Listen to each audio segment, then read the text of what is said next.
welcome you to the very first session of Monday Motivation. I am Fani Briel, and I come to you from the beautiful city of Pretoria, from inside my study in South Africa. And what I want you to do is, if you don't mind, is to just let me know where you are watching this from. It would be great for me to get an understanding from which part of the country or even which part of the world people are watching this from. So will you be so kind to just do that for me? And something that I just want to say about this very first clip that I'm doing with you is that this clip will be longer than the others. Those that will follow after this one will be a little bit shorter, much more condensed, because I have to lay a foundation of what it is that we're going to do over the next couple of weeks and even the next couple of months. So please bear with me in the session. Not every session will have the time frame that this one has, but you will understand why we are doing it in this kind of format. When it comes to Monday Motivation, my whole philosophy around this was to help people, as I'm helping myself, to supercharge our week. And what I was thinking was about the magic of compounding. And what I mean by that is, just think about it this way. If you supercharge a day and you do that for 5 days, you have just supercharged an entire work week. If you multiply that with 4, or you do that 4 times over, then you've just supercharged an entire month. And if you do that 12 times over, you've just supercharged an entire year. So the whole idea behind us coming together on a Monday, supercharging our week, means that we are actually investing into our futures, and we don't even know how long into the future we are investing this, but it's going to be very powerful. I also believe that by focusing on what is important for a supercharged week, that will become a supercharged month, and that can translate into a supercharged year. And just think what you can do with a supercharged and super focused year, what you couldn't accomplish in the previous 3 or 4 or 5 years, simply because you were not as supercharged and you were not as super focused. And that is what we're going to do in these sessions. Now, every Monday of your life is in your hands. Every week of our lives are in our hands. We are the architects of our own futures, of our own design. And what I want to do with these sessions is help you put the power back into your hands, because without us realizing it, there's so much power that we are giving away of our lives every day, every week, every month, and every year. So let's talk about power leaks. Many of us have power leaks. If I'm not careful, I have power leaks in my life. And power leaks occur when we allow distractions to invade our lives. Many people feel powerless in their day and feel powerless in a work week or a work month, not because they are weak. And I want you to understand that if that's you, and you feel that there is a certain percentage of your power being wasted, of your potential being wasted every week or every month or every year, it's not because you are weak, and it's not because life is to blame. It's simply because we are not sensitive to the distractions in our lives. Now, you might sit there and say, Fani, I'm not distracted. I'm a very focused person. I know exactly what is going on around me. And the fact is, we all think that we are super focused. We all assume that we are paying attention to the necessary things in our lives. But let me just give you some of these stats. The average person in our society today, and that includes you watching me right now, is being bombarded with 63,000 words of information each day. And statistically, you are being distracted by interruptions every 11 minutes. Can you believe that? Every 11 minutes, a phone ringing. Every 11 minutes, somebody bashing through the door that was not invited. Every 11 minutes, an email coming through, or 3 or 5 or 10. Every 11 minutes, some kind of distraction coming to our lives, breaking our focus, And then by the end of the week, we wonder why we feel we were so busy, but not progressive, not happy, and not having peace of mind. I say, let's stop the distractions already. Somebody once said, great statement, that Satan did not schedule our destruction, but he did schedule our distraction. You see, I believe the threat of modern man is not necessarily weapons of mass destruction, but it is weapons of mass distraction. The addiction of our day is addiction to distraction. And addiction to distraction is the death of production. The plague of our day is the myth of multitasking.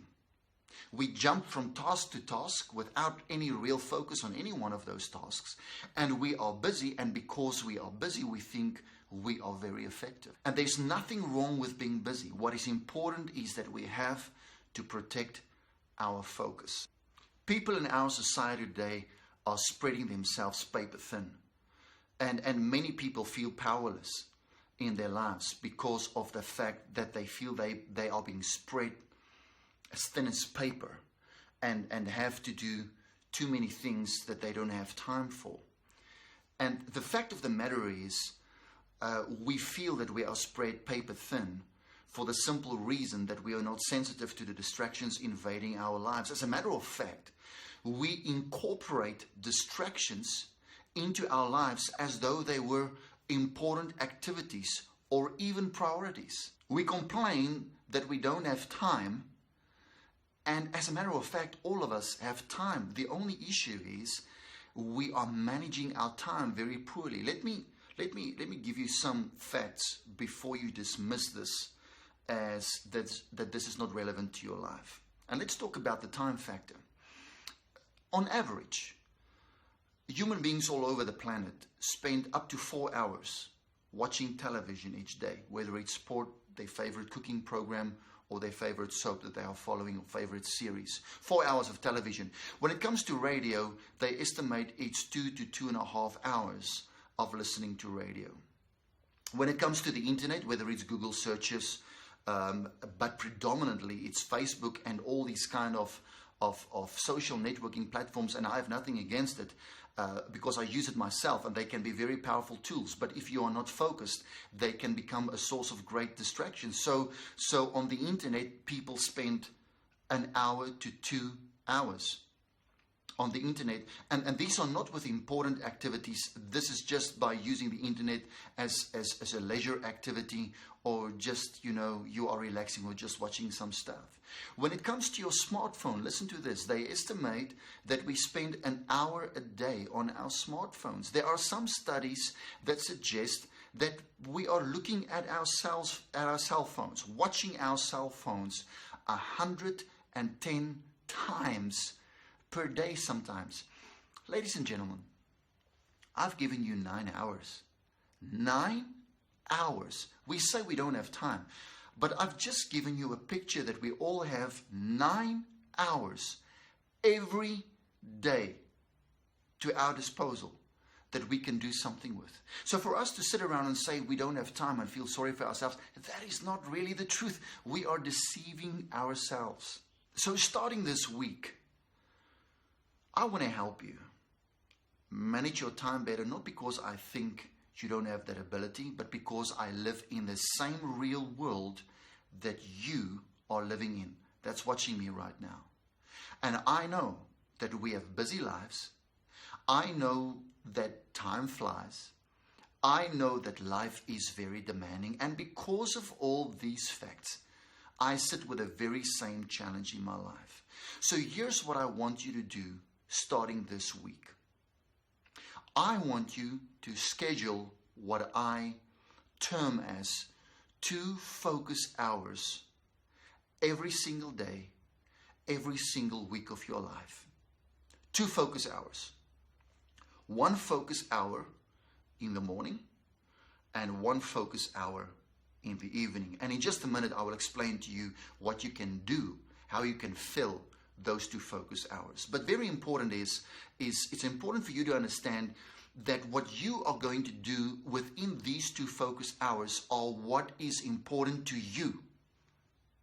not important to the people around you and to other people's agendas and the drama that's going on around you. You're going to focus in these 2 hours on what is important to you, your life goals, your dreams, your ideals, where you want to be in a year and 5 and 10 years from now. This is what we are going to do in these 2 focus hours. And I really hope that you are pumped up and motivated and ready as I am to jump into this thing and really start to supercharge every week of our lives. Another thing that I want you to understand when it comes to these focus hours, before I get into the details, is that you need to understand that you are only available to emergencies during these hours. An emergency is not your favorite TV program that's going to show. An emergency is not an email coming through and it's somebody from wherever in the world that just want to chit-chat, or some tweet coming through that's not going to mean anything to your life. As a matter of fact, I want you to eliminate every form of digital interference. No phone, put it on silent or on flight mode. No computer in the background, no television and news in the background. What I want you to do within these 2 focus hours is only that, and that is focus. No disruption, no interference, and you are only available to emergencies. Now let's go to your first focused hour in the morning.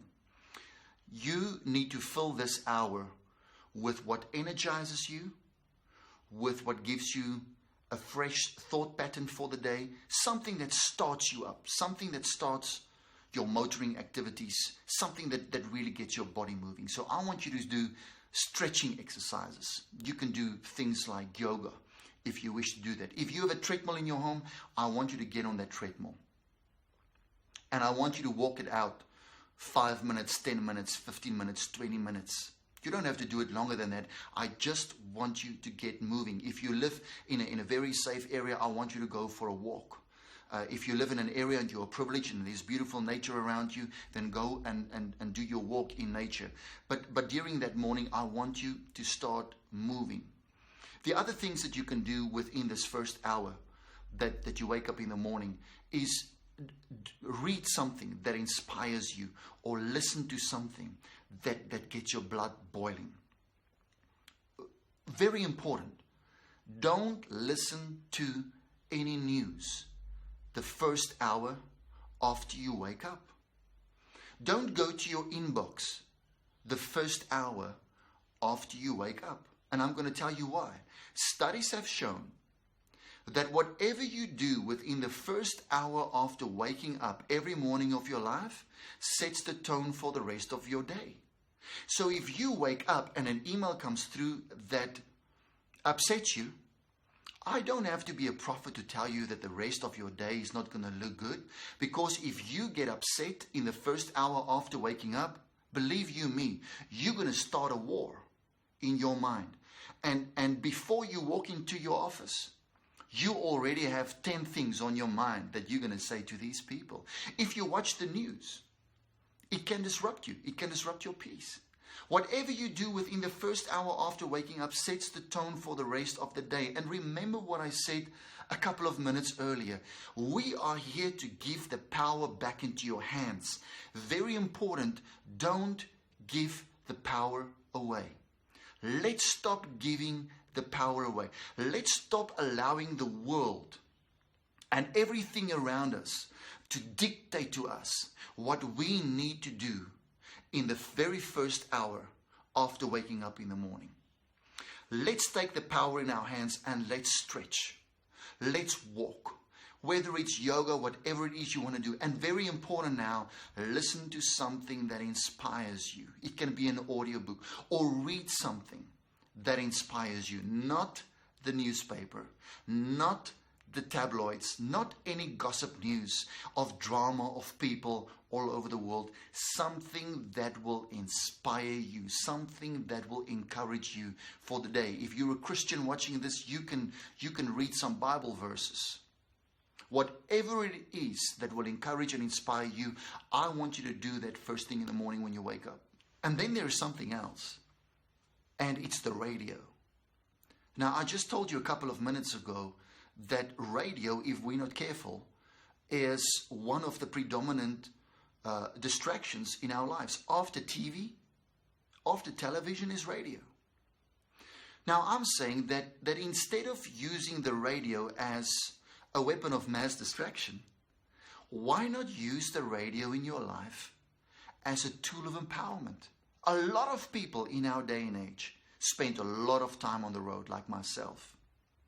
So instead of listening to gossip news on the radio or just the constant chattering of people and laughing and silly stuff that they are talking about, and there's nothing wrong with that, but you cannot fill your entire day with that.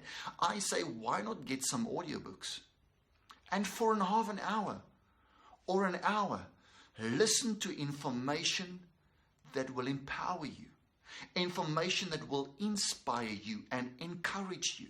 So you can use even the radio as a tool of empowerment in your life. And then we get to the evening. Evening is very important. You know that I told you that studies have shown that what you do within the first hour after waking up predominantly sets the tone for the rest of your day? Well, here's another study that says what you do in your last hour of the day before you fall asleep determines how you will wake up the next morning. If you watch the news in the last hour before you go to bed and something upsets you or gets you in a negative mood, guess how you will wake up? If you watch a thriller or a horror movie in the 1 hour before you go to bed, you're probably going to have bad dreams and wake up tired. So as it is important what we do within the first hour after we wake up, it's also important to determine and strategize what we will do in the last hour before we fall asleep. And it's very important for you to understand that I'm not sucking these things out of my thumb, because what I'm sharing with you is what the top achievers in the world do. So in the next or in the last hour before you're going to fall asleep, I want you to do the following things. First, I want you to write down 3 to 5 things that you can be thankful for. Things that you can be grateful for that happen in your day or just overall in your life. 5 things. I want you to write them down. Because to start to be thankful for what we have, we complain less and we whine less. And what we do is we uplift our own spirits and we become more positive. Just by looking and reminding ourselves at what we can be thankful for in our lives. Second thing I want you to do, write down 3 things that you worry about or that you're concerned about. Because the act of writing them down means that we are trimming them from the branches in our minds. So by writing it down, you actually go to bed with a more restful mind, because now you took them out of your system, put them on paper, and you even give your intelligence something to work with. While you sleep, you can come up with solutions or answers to those issues. But to allow worries and cares to run around wild in our minds like marbles, going from left to right and side to side, means that you will not have a good night's rest and you will wake up very tired the next morning. So write down your 3 biggest concerns with solutions to them. And if you don't have the solutions yet, write next to each one of them, solution is coming soon. The third thing that I want you to do in your last hour before you fall asleep is I want you to write down your 5 priorities for the next day. And in just the next 2 minutes, I will tell you why we are doing this. 5 things that is top priority. They are top priority. 5 things that come hell or high water, I will focus on these 5 things. These 5 things need to be completed. These 5 things will get my undivided attention. There are 2 reasons why we do this, and I will tell you in a minute. Another thing that you can do also in your last hour is review your life goals, your life dreams. Sometimes we've had a bad day. Sometimes we've had a day where we felt, you know what, I'm not getting closer to what I want to achieve, or you might be very down or just very tired.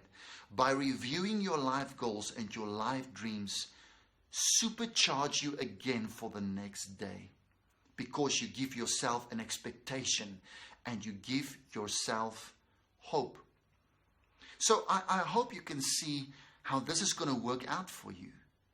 If you go to bed with the worries of today, with the conflicts of today, if you go to bed and something upsets you before you fall asleep, can you understand how that affects how you wake up?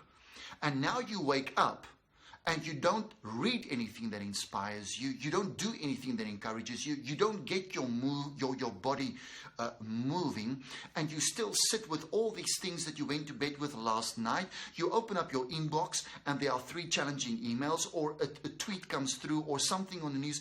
Can you imagine that most people live their lives this way that I'm just explaining to you? It might be you watching me. And no wonder you feel so powerless, because you've allowed so many distractions to invade your life. You are not important enough to yourself to grant yourself the luxury of 2 hours, 1 hour in the morning, 1 hour in the evening, to give time to yourself and what is important to you. Now, here is why I told you to write down 5 priorities that you will focus on the next day.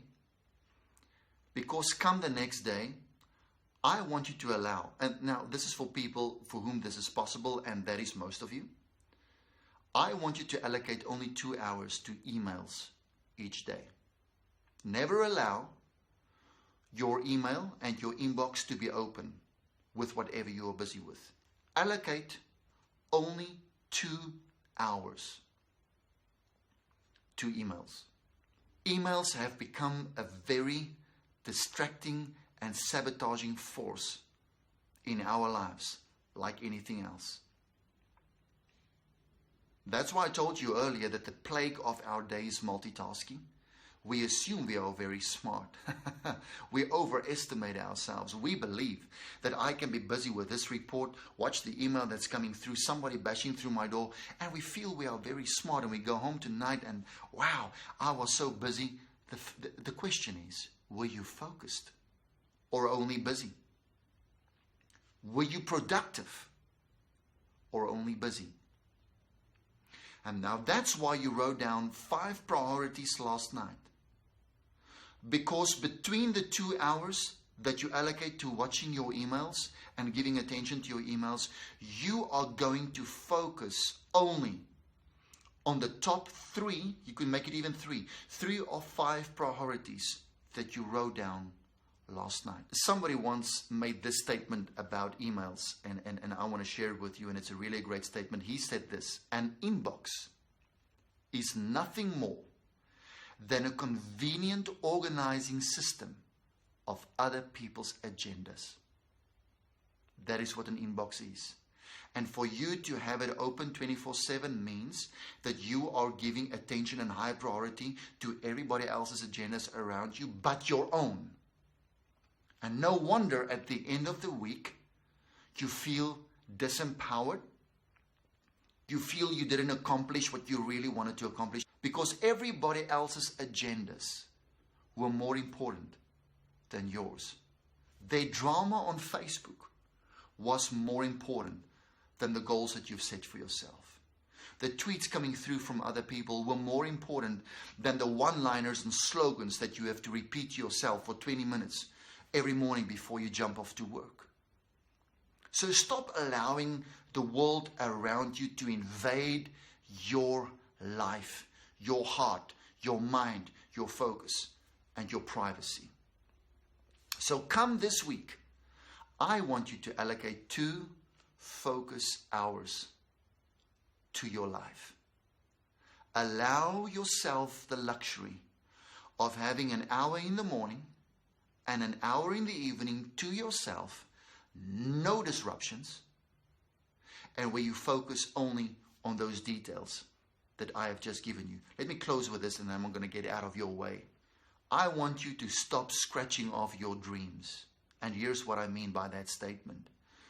You see, if you feel that you are so busy, if you believe the lie that you don't really have time, if you really believe that everything coming into your arena is important and need your attention and you have time for nothing else, then something is going to pay the price for it, my friend. And instead of scratching off your dreams, I want you to start scratching off your distractions. Because something is going to pay the price for your so-called busyness. Something is going to pay the price for the focus that you don't have.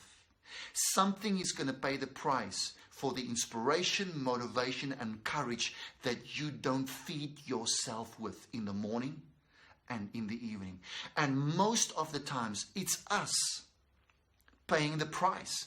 Our dreams, our life ideals pay the price simply because we want to be everywhere for everyone. Now listen to this. If you are everywhere, you are nowhere. And if you try and be there for everybody else, you're actually there for no one. Because no one of us have that kind of ability.